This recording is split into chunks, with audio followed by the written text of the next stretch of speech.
આપના બહુ મોટા ભાગ્ય છે કે જે સમયમાં પ્રમુખ સ્વામી મહારાજ આ પૃથ્વી પર વિચરી ગયા એ સમયમાં આપને પણ આ પૃથ્વી પર હતા.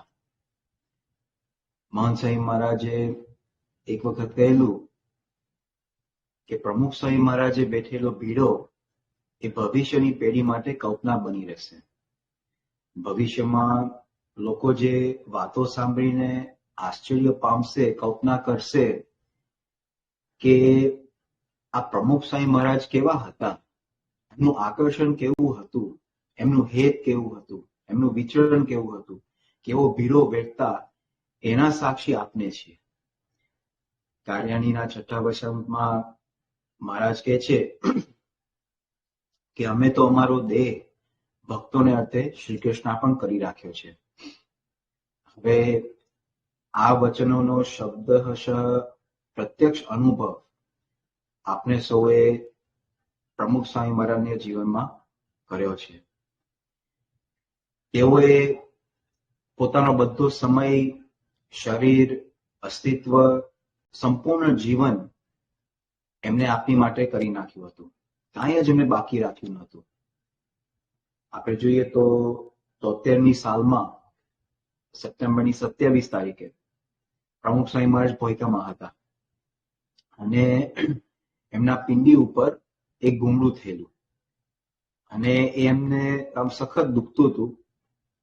એટલે એમને સવારે સેવકોને કહ્યું કે આજે કાંઈ આપણે ગોઠવીએ નહીં, ગુમડું બહુ દુખે છે, એટલે કે કોઈ પધરામણી કે સભા કે કશું આપણે આજે ગોઠવીએ નહીં. હવે આ પહેલી અને છેલ્લી વાર હશે જ્યાં બાપાએ સામેથી પધરામણી ના પાડી હશે. આમ કેટલું એમને દુખતું હશે. પણ એ દિવસે સંતો હરિભક્તોને કાંઈ કહે તે પહેલા પૂજા પછી હરિભક્તો બાપા પાસે આવી ગયા હતા અને એમને કહેવા લાગ્યા કે આજે આપણે 50 પધરામણી છે અને સાંજે શાળામાં ઘર સભા આપણે ગોઠવી છે. હરિભક્તોને રાજી કરવા માટે બાપા કશું ત્યાં બોલ્યા નહીં ને તરત જ એમને હા પાડી, પણ દુખાવાની એક પણ વાત એમને કરી નહીં. અને સંતોને પણ એમને કહી દીધું કે હવે તમે કશું બોલતા નહીં. આવી રીતે 1980ની સાલમાં ઓગસ્ટમાં પણ આપણે આ પ્રસંગ ઘણીવાર આપણે સાંભળેલો છે કે મોજડી પહેરતી વખતે ડાબા પગની મોજડી જમણો પગ મૂકવા બાપાએ પ્રયત્ન કર્યો હતો. ત્યારે બધાને ખબર પડી કે બાપાને તો 5 ફૂટ દૂરનું પણ દેખાતું નથી. એટલે સુધી આમ પરિસ્થિતિ થઈ ગઈ હતી કે જો થોડું પણ આમ મોડું થયું હોત તો આંખો જાપ.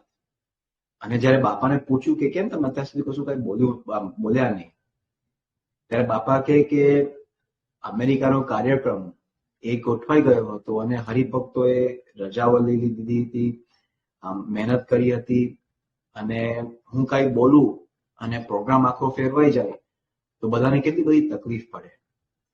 તો એમને જીવનમાં જે કઈ ભીડો બધો વેઠ્યો છે એ આપણને રાજી કરવા માટે, આપણા આનંદ માટે એમને બધો ભીડો વેઠવો પડતો. બાકી આપણે ખાલી આમ વિચાર કરીએ કે એ સમયમાં એમનું વિચરણ કેવું હતું.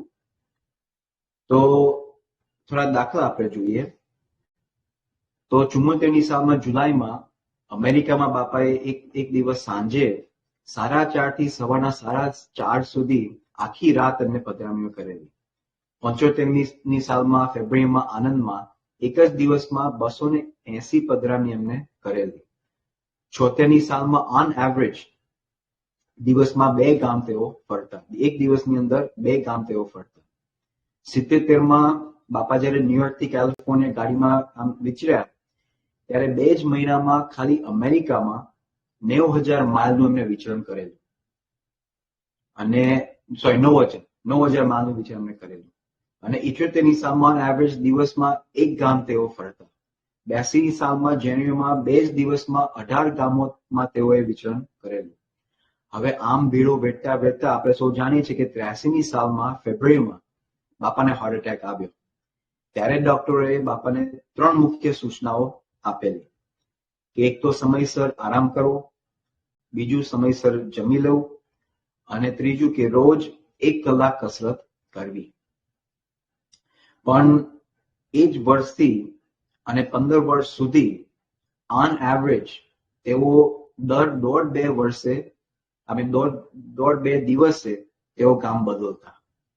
હવે આવા સ્કેડ્યુલમાં સમયસર આરામ કે જમવાનું કે કસરત એ ક્યાંથી ટકી રહેવાનું હતું? આની પહેલા બાપાને એટેક આવ્યો એની પહેલા બાપા 2 ગામ રોજ બદલતા. અને જ્યારે ડોક્ટરની સૂચના થઈ કે હવે તમે ઓછું કરો, તો ઓછું કરતા કરતા એમને એટલું ઓછું કર્યું કે દોઢ 2 દિવસે તેઓ ગામ બદલતા.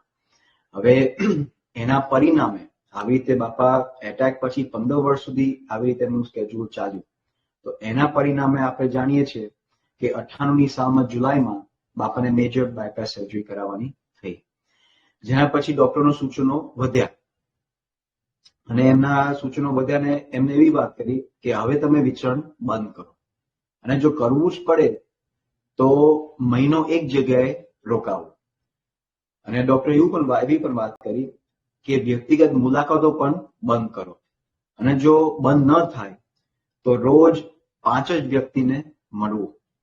હવે ડોક્ટર શું કહે છે કે ખાલી રોજ 5 જ વ્યક્તિને બહુ તો મળવું, પણ બાપા એ વર્ષે ભારત જ્યારે પાછા ગયા અને મુંબઈમાં પહેલે જ દિવસે 300 મુલાકાતો એમને કરી હતી.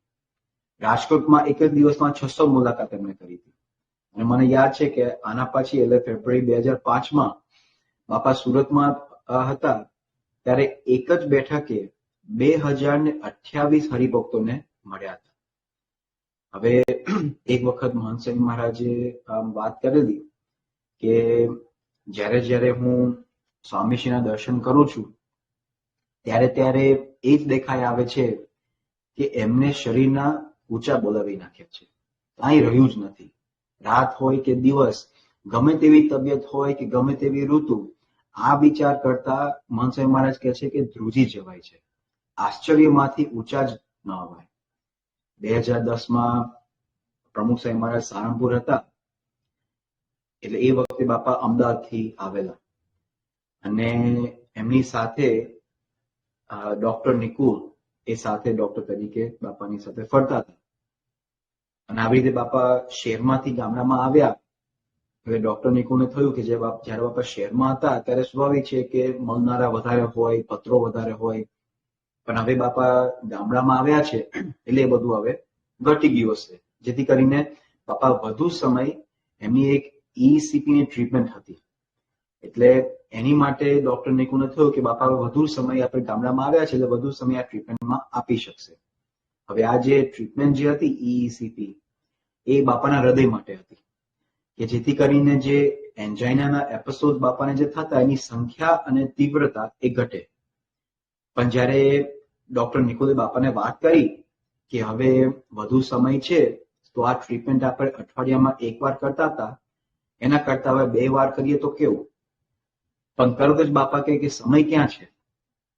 એટલે ડોક્ટર નિકુલે ECP ના બધા જે ફાયદા હોય એ બાપાની આગળ તેઓ ગણવા લાગે, કે જેથી બાપા અઠવાડિયામાં 2 વાર કામ કરવા સંમત થાય. પણ બાપાએ સામે દલીલ કરી કે ECP નો સારો લાભ તો છે જ, અને જેટલું વધુ કરીએ તેટલું તો સારું છે, એ તો મને ખબર છે ને એનો અનુભવ પણ મને ખબર છે, પણ આપણે ક્યાં નવરા છીએ? આમાં જો સમય જશે તો આ પત્રો અને મુલાકાતો બધી રહી જશે. બાપા જાણતા હતા કે ECP એમના હૃદય માટે ખૂબ લાભદાયક છે, તો પણ એમની માટે આપણા પત્રો, મુલાકાતો અને ખાનગીઓ એ વધુ અગત્યના હતા, કે ECP ને વધુ સમય ન આપે પણ આપણા પત્રોને આપે. અને આમ ભીડો વેઠતા વેઠતા 2011માં બાપાને બીજો હાર્ટ એટેક આવેલો, અને ત્યાર પછી વિચરણની મુલાકાત તે ઘણું બધું આમ બંધ થઈ ગયું. પણ એમના મનમાં એક એવી ભાવના હતી. તો 2012-13ની સામે બાપા જયારે અમદાવાદ હતા ત્યારે એક દિવસ અમેરિકાના એક હરિભક્ત એમને બાપા માટે એક કોલાજ મોકલ્યું. એટલે એમને એક કોલાજ જેવું બનાવેલું, અને એની અંદર એવું હતું કે 90 વર્ષથી ઉપરના માણસો એ આ ઉંમરે શું શું કરે છે એવા જુદા જુદા દ્રશ્યો હતા. કોઈક સાયકલિંગ કરતું હોય, કોઈક મેરેથોનમાં દોડતા હોય, કોઈક સ્વિમિંગ કરતું હોય કે પછી ગોલ્ફ રમતા હોય, આવા જુદા જુદા બધા દ્રશ્યો હતા. હવે હરિભક્તની ભાવના એવી હતી કે બાપાને આ બતાવીને એમને કઈક પ્રેરણા થાય તો થોડા કાર્યરત થાય. હવે ભાવનાની સારી હતી, પણ આપણે ભૂલી જતા હોઈએ છીએ કે આ બીજા બધા જે 90 વર્ષની ઉપરના જે માણસો જે છે એ આ ઉંમરે આટલા પ્રવૃત્ત હોય છે કારણ કે તેઓએ એમની આખી જિંદગી એમના દેહનું પાલન કર્યું હશે. ટાઈમે ટાઈમે જમી લેવાનું, સૂઈ જવાનું, નિયમિત કસરત કરવાની. જ્યારે બાપા માટે જમવાનો કોઈ ફિક્સ સમય નહીં, સુવાનું ક્યાં ને ક્યારે કઈ નક્કી નહીં. ક્યારેક ટ્રેનના પ્લેટફોર્મ પર પથારી કરવાની થાય ને ક્યારેક 77ની જેમ રાતો ને રાતો ચાલતી ગાડીની ડેકીમાં પણ એમને સૂઈ જવાનું હતું. એમનું જીવન એવું હતું કે જાગે એક ગામમાં અને સૂવે બીજા ગામમાં, સવારે નાસ્તો એક ગામમાં અને સાંજે જમવાનું બીજા ગામમાં. આમ 20-25 વર્ષ સુધી રોજ એક કે દોઢ બે દિવસે આવી રીતે એમને ગામ બદલવાનું થાય. શરીરમાં તાવ હોય કે પછી પગમાં ગુમડા હોય, પણ દેહને એમને ક્યારે આરામ આપ્યો નથી. આમ ને આમ એમને એમની આખી જિંદગી આપણી માટે કાઢી છે. પોતાનો દેહ એમને ઘસી નાખ્યો છે, આમ નીચોવી નાખ્યો હતો. તો આવી રીતે જયારે વર્ષો સુધી દેહને કાઢશો, તમે આપ કરો, ત્યારે સ્વાભાવિક છે કે જ્યારે એ દેહ 90 વર્ષનું થાય ત્યાં સુધીમાં એમાંથી બધું કસ એ કાઢી નાખ્યું હોય. તો હવે એ ક્યાંથી કઈ કામ કરવાનું હતું. પણ જયારે બાપાને આ કલર્સ બતાવ્યું અને વિવેક સાગર સ્વામી બાપાને પૂછ્યું કે જો આપ પહેલાની જેમ ચાલી શકતા હોત તો આમાંથી આપ શું કરો, શેમાં આપને મજા આવે? ત્યારે એ વખતે બાપાએ જવાબ આપ્યો કે વિચરણ. હવે વિવેક સાગર સ્વામી પૂછે છે કે તમને શેમાં મજા આવે? તો જેમાં એમને વધુમાં વધુ ભીડો પડતો એમાં એમને મજા આવતી, કારણ કે એમાં આપણને આનંદ આવતો. ખાલી વિચાર કરો કે 2 હાર્ટ એટેક્સ પછી, પેસમેકર મુકાવ્યા પછી, બાયપાસ સર્જરી, મોતિયાનું ઓપરેશન, ગાંઠનું ઓપરેશન અને કેટલીય બીમારીઓ અને શારીરિક તકલીફો પછી હજુ એમના મનમાં હતું કે વિચરણ કરીને બધાને રાજી કરીએ. જીવનમાં આવો ભીડો બેઠ્યા પછી આવી ભાવના હોય એ તો જેના અંતરમાં લેશ પણ સ્વાર્થ ન હોય, જેને આ લોકમાં કઈ આસક્તિ ના હોય, કઈ જોતું જ ના હોય, એ જ આવો પરોપકાર કરી શકે, જે બીજા માટે જ જીવતા હોય. મહંત સ્વામી મહારાજે એક વખત વાત કરેલી કે આમ બાપા માટે કેવું હતું કે ભીડાની અંદર ભીડા, તેની અંદર એક ભીડો, એક જ દિવસમાં માથું ફાટી જાય. ગમે તેટલો પગાર આપે, માન સન્માન આપે, જોઈતું બધું જ આપે, પણ આવો ભીડો કોઈ વેઠી ના શકે. એ પ્રમુખ સ્વામી મહારાજે આપણી માટે વર્ષો સુધી આ ભીડો વેઠ્યો, જેથી આપનો જન્મ સુધરે, જેથી આપના જીવનમાં પરિવર્તન આવે, જેથી આપને ભ્રમરૂપ થઈએ. જ્યારે આપણને આવા પુરુષની પ્રાપ્તિ થઈ છે જે આપણી માટે આટલો બધો ભીડો વેઠે, ત્યારે એ પુરુષે આપણને ભ્રમરૂપ કરવાનો કોલ આપ્યો છે, એમાં આપણને વિશ્વાસ કેમ ના આવે? તો હમણાં 2 મિનિટ માટે આપણે પૂજ્ય આનંદચરી સ્વામીને વિનંતી કરીએ કે સ્વામી બાપાએ આપણે ભ્રમરૂપ કરવાનો જે કોલ આપ્યો છે તે આપણને સંભળાવે. મળે સંત મળે એ 2 થી કલ્યાણ આ શાસ્ત્રોમાં લખ્યું છે. એટલા માટે શ્રીજી મહારાજ પોતે આવ્યા અને એમને આ વાત કરીને આપણને સમજાય માટે આપણે જાણો આપણા મોટા ભાગ છે કે આપણે આ યુગમાં આવ્યા એટલે ખોટું થયું નથી, ભૂલા પડ્યા નથી, એટલે આપણે નિરાશ થઈને બેસવાની જરૂર નથી. હવે આપણે કંઈક આપણું શું થશે, આપણો કોણ ધણી, આપણને કોણ પૂછે, આપણે શું થાય, આ બધા રામપણાના વિચાર આવતા છે. આપણને 45ના વતનામાં બંધના કહ્યું કે મારા કહેવાય છે રચ માત્ર કસર આવે. આપણે એમના થયા છે, એમને સરને આવ્યા છે. હવે આપણે રાખશે સત્સંગમાં રહેતા કથા વાર્તા ભજન કરતા કરતા સ્વભાવ ટળી જાય અને ભ્રમરૂપ કરવા જેવા એમનો સંકલ્પ છે. તે આ કામ, સેવા, ભક્તિ બધું કરતા કરતા ભ્રમરૂપ થઈ જવા છે. એ બદલાય છે, રચકનો બદલાય છે. આપણે જુઓ પહેલા કેવો હતો ને કેવા આપણા રચનાઓ બદલાય છે, એ ધીરે ધીરે રચકનો બદલાય છે. એને એમનું વરદાન છે ગુણાચંદ્ર એકાંતે કરવા છે. યોગી માટે બધાને બ્રહ્મરૂપ કરવા લઈ તો કહેવાય મોટા પુરુષોના વચન છે એવો વિશ્વાસ રાખવાનો. પણ થશે એક દાડો અને થશે એવી શ્રદ્ધાથી આગળ વધે જવાનું, કરે જવાનું, મહેનત કર્યા કરવાની. બ્રહ્મરૂપ થવાય છે એ પણ નક્કી છે, એનો અંત આવી જશે એ પણ નક્કી છે. કારણ કે ભગવાનમાં વિશ્વાસ અને સંતના વિશ્વાસ, આપણા એનો શાસ્ત્રો છે એમાં વિશ્વાસ છે. કેટલાક પૂછે કલ્યાણ થશે, અરે આ જોગી માણસ સાચી માણસ પૂછવાનું શું હોય, થઈ જ ગયું સમજી લેવું. પેલા હજુ શંકા ચાલે, પેલા કેટલા શંકા ચાલે કે ભાઈ ગયું એટલે આપણે છે આપણા દોષો, સ્વભાવો, માયા, જગત કાઢી દે રાજી થઈને પોતે અક્ષરધામમાં બેહાડે છે. અને આપણે તો જોગી માણસ સાથે હળ્યા મળ્યા બેઠા, થપ્પા ખાધા ને પ્રસાદ ખાધા ને કેટલું ખાધું. મહાન ભાગ્યશાળી છે કે ઓછી વાત નથી થઈ ગયા, જબરદસ્ત વસ્તુ છે આપણને, પણ આપણને સમજાતું નથી. એટલે પછી આપણે બીજા ફાંફા મારવાની વાત રહે છે અને અધૂરું લાગે છે આપણને. અધૂરું કજુ અધૂરું કઈ ને અધૂરું. હવે તો આપણે શું કે પૂર્ણ કામ થઈ જ ગયા છે. આપણું બધું બ્રહ્મરૂપ થવાયું છે અને એ બ્રહ્મરૂપ આવા પુરુષ મળ્યા છે જોગી મહારાજ જેવા સાક્ષાત, એ કરશે ને કરશે, એમાં કોઈ જાતની ચિંતા કરવાની નથી. તો આવા સંતની આપણને પ્રાપ્તિ થઈ છે જે આપણા બધા જ દોષો અને સ્વભાવો ટાળીને આપણને અતિ શુદ્ધ કર્યા વગર છોડશે નહીં. જે અનંત કલ્પોથી આપણે જન્મ મરણના ભવસાગરમાં ડૂબકા ખાતા હતા તેમાંથી આપણી બાઈક રહીને આપણે ઉઘારી લીધા છે. એટલે જેમ મુક્તાનંદ સ્વામીના કીર્તનમાં કહે છે એમ આપનો જન્મ સુફળ થઈ ગયો છે. તો આ વાત આપણે ભૂલીએ નહીં અને એનું સતત અનુસંધાન રહ્યા કરે. એની માટે મહંત સ્વામી મહારાજની આજ્ઞા મુજબ આપણે અંતે નિષ્કુળાનંદ સ્વામીનું કીર્તન માનો મળી છે મોટી વાત, એનું શ્રવણ અને મનન આપણે કરીએ.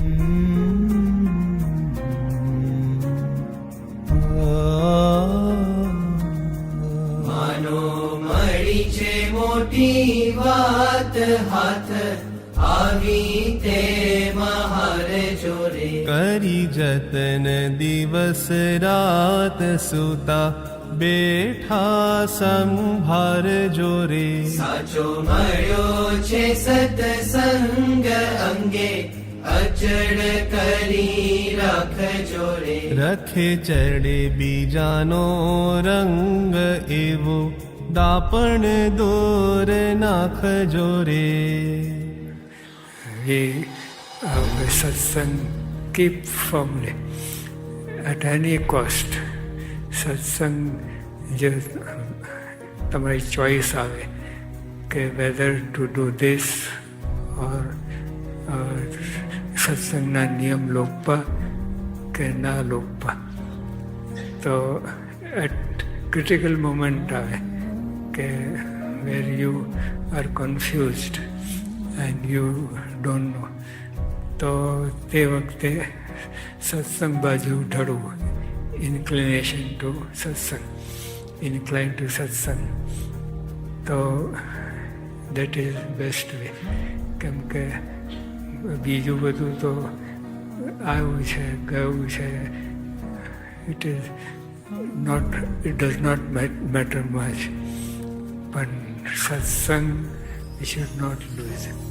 ઘણા મોંઘા જે ઘન શ્યામ નાવે, નજરે ન મળે કોઈને રે.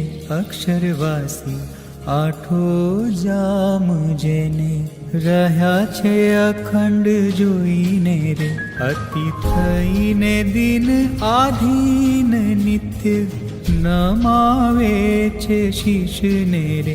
લગની લગાડી લેલીન જોઈ રહ્યા છે જગદીશને રે. શ્રીજી મહારાજ મળ્યા છે.